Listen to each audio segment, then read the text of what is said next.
Here we go. It's time for another sprint zone. This one's for 5:30, and it's go time. Big crew today with some new riders that whose names I don't know, but I guess the word is getting out and the TFR is getting popular. I think I counted almost 30 riders on this one, and that's getting a little big for this ride, but we'll figure something out. Anyway, everyone's pretty well organized. We can see Ben there giving some instruction and some counsel, probably to Mr. Mellinger, because both of those guys have a 70.3 coming up, and they're probably saying, we're not going to do anything today. We're going to stick to the plan, and not get pulled in. Anyway, good shot of our resident crew here, and it's game on. We make the corner, and life is good. And I'd like to thank once again Byron Besterol for his footage because you'll be able to see what the big men do when I'm not there. Anyway, it's game afoot, and like everybody's all over the road. I'm like, and this is annoying because I want to move up, and people have gotten way too freaking comfortable being in the middle of the road. And anyway, I'm way back here. It's time for me to move up because there are too many basically weaklings, feeble minded or feeble legged people like in the way that don't know their station, and I'm gonna have to go around them and get gapped or whatever. Anyway, the game is starting a little bit earlier than usual because the normal lethargy isn't there. Here comes Ben coming up, and right there, look at that. Almost a little bit of a crash as Ilka moves over off her line.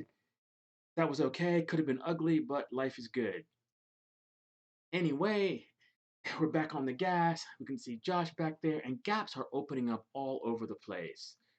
I believe there's an attack up the road by, I think, this guy named Tyler, who happens to be a pro, and maybe JC, and everybody's chasing him. Now, there were some comments on the Facebook TFR group about the contest starting a bit too early. Well, I got two words for that. Don't participate. Because the sprint zone is for people to do what they want to do and stretch their legs. The old excuse used to be, oh, the corners were too dangerous. And now the corners are gone, and people whom I don't really know who they are, using Greg and Isla as a mouthpiece to kind of like um, give their thoughts, but I digress. Anyway, everybody is all over, and the game is afoot early because of an early attack. And I like this. I like having an early separation and a selection because the group is getting so big, it's better that way.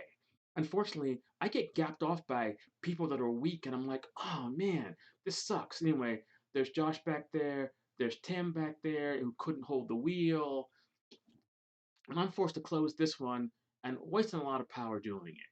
But anyway, I make it up to the second chase group who's chasing the first group, and I'm trying to kind of recover a little bit here, and I must admit I was pulling weeds in the yard and I tweaked my back a little bit. So my legs were really good, but my back, standing up and trying to put a lot of power down, just not there. Anyway, looking rearward, I'm thinking, oh, did I not need to go around Tim? Was he going to close that gap? But I wasn't going to take the chance. Looking at my wattage there, this little acceleration here, 400 watts as we go by Hernan, who's on a barred graphic bike. Looks like Greg there can't hold the wheel, and again I'm gapped off, and I've got to go and chase this down. And this is going to take a lot of effort. There's a little switch where my camera goes to the second file, but this time I at least was able to sync the power a little differently by splitting two files. Took a little more time, but we kind of missed the amount of effort it took for me to catch the lead group. Regardless, I'm feeling good because it is a strong selection up here. We've got Joshua Krabby, super strong. We got that new guy, Tyler, who happens to be a pro, who missed the TTH, who's with us. We've got Byron, JC, etc. Oh, and it looks like who's tagged on? But it looks like John, and is that Marcelo back there who made the bridge? Nice work, gentlemen. Very nice work. Anyway, I'm working pretty hard up here. My legs are good, but like the back is like, oh, paining me. So I'm pushing as hard as I can. Here comes JC. I let him in. Gives me the thumbs up as I show respect to the big man because it's wrong to have them go all the way back. Anyway, I'm trying to recover a little bit and hang on here, and I'm feeling pretty good. It's still, look at the speed here. It's like 29 miles an hour. This is like no joke. One of the fastest, I think, without wind aided um, sprint zones that I can remember. Anyway, good shot of Marcelo there, who has dropped John. Maybe John did a little too much work. Maybe John's going to come back on this one, but this looks like the little grade where people go really hard. And yep, I hit over 500 watts for a little bit, 300 watts there, and it looks like Marcelo's fading a little bit.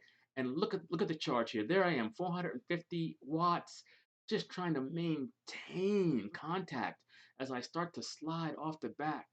But I'm able to pull it back thanks to the large crew here. Everyone just ramming and a thumping. And you look at Byron's camera up front. People are just going hard. Oh, there goes a little motorcycle. And it looks like because of the way our files are, Byron's camera and mine got out of sync because of my camera splitting this into two files. I really should start this later, but I digress. Anyway, big crew here. A lot of people doing work up there. And I'm just trying to hang on. As you can see, my heart rate has gone to 167. There's our local pro, or actually an out-of-town pro, who his coach told him to go ride TTH, but he found us instead because he was running late. But it's good to have him and to see how the big men do it. So he's overlapping Scott just a little bit. He's a pro and knows what he's doing. I wouldn't trust somebody like that. But life is okay, and I'm stuck in the back, somewhat guttered. So I'm pushing out more waters than I'd like, and it is what it is. And I'm just not strong enough to move through and actually contribute to the pacemaking at this point. Spent a lot of time closing those gaps early on. Anyway, looking up front, we can see where things are happening. We can see JC in Byron's wheel. I come, looks like Josipha pulls back. It looks like Tom, who done work on the front, is giving up the ghost at this point. Is Josipha going to be able to make this juncture here? We'll see. I don't recall, but a lot of work being done. I am struggling here. Look, 411 watts. Just try to keep some contact here. And this is a strong selection in front of me. Justin Hack. And, oh, a little bit of wiggle waggle there. And I'm still like odd man out, basically being gutted and trying to own it back here. Looks like there's Eric up there working hard, coming back through. Nope, nope, nope. Maybe that's not Eric. That's Ben Miller. Oh, yes. Long time. Haven't seen him in a while, but looking strong.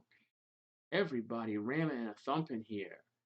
Looks like Ben up front. Looks like Mr. Mellinger there coming off the front. And I can see that Ben has indeed stuck to the plan because he's not attacking or doing anything here.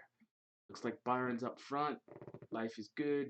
Kind of wish the cameras were in sync, but at least you get a chance to see what's going on there from the big man's view after I'm about to depart here.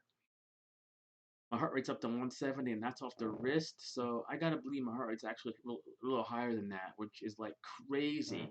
Probably closer to 180, which in my advanced years, I'm pretty impressed with.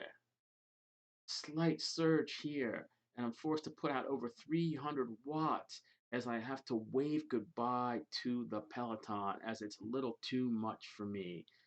I think I would have had enough to hang on if I hadn't made those bridges early on. Anyway, it looks like Mr. Miller's there, and it looks like Scott got tailed off, but he's going to be able to claw himself back. And looking up front at the main view here, we can see JC, who was on Byron's wheel. Justin holding Byron's wheel nicely up there. Everybody still just trying to hang on. Kind of wish Byron was not on the gravel bike or had some power meter pedals or something, because what he's doing up there must be very impressive. Working hard as he starts to gap Justin.